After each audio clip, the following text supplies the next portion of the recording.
I would summarize it in that we export a lot of soybeans to China, but we have almost without exception every other commodity, maybe except for cotton, has trade impediments, trade issues, trade restrictions with China.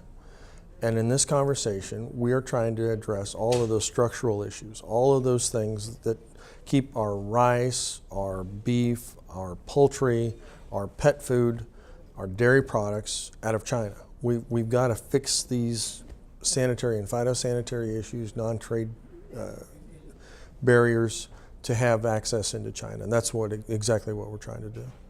We have spent hours and hours and hours with them talking through these agricultural issues. I think we've made a lot of progress, but we have a lot of things that we're going to have to continue to work on.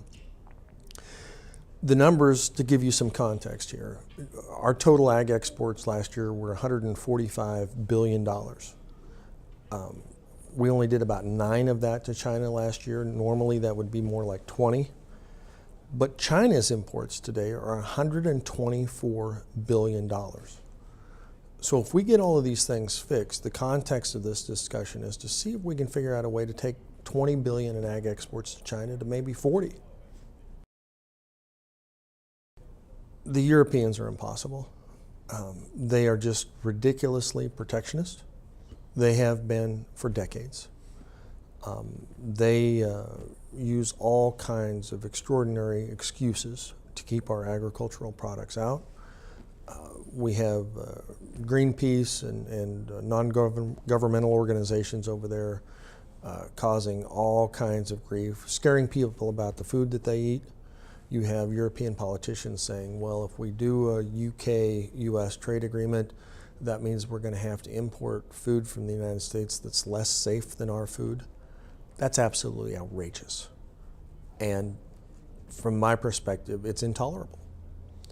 We have to change that discussion and that dialogue with the Europeans, because the EU and their government officials right now, as we speak, in international forums around the world, are actively undermining us and actively undermining the use of technology in agriculture in the United States that we use, and it's just completely unacceptable. They're really difficult to deal with.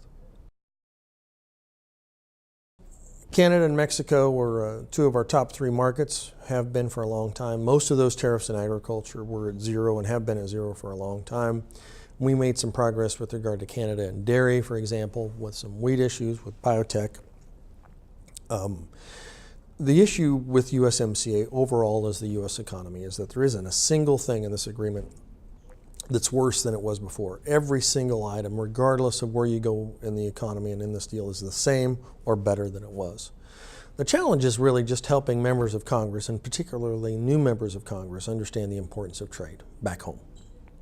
We have, I think, 248 of the 435 members of the House are new since the last time we took a trade vote here just a few years ago.